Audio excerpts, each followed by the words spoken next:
Pengamat hukum Ide Bagus Made Adnyana mengatakan, membawa senjata tajam saat proses sidang putusan dinilai melanggar hukum.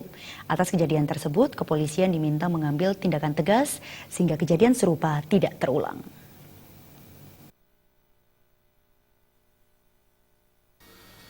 Hampir terjadinya bentrok antar ormas beberapa waktu lalu menimbulkan keprihatinan mendalam semua pihak. Seperti yang diketahui dalam putusan sidang terhadap 9 tersangka kasus bentrok pertama, sejumlah anggota ormas kedapatan membawa senjata tajam.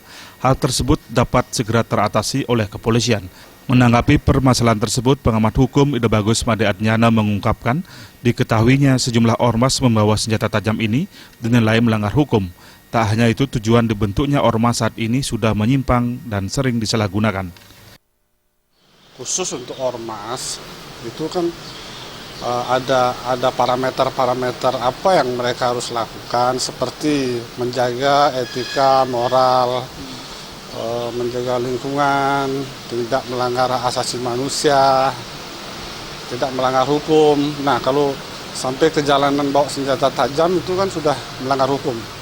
Jadi esensi dari terbentuknya ormas itu sudah lempas dari tujuan mulia terbentuknya ormas sebenarnya.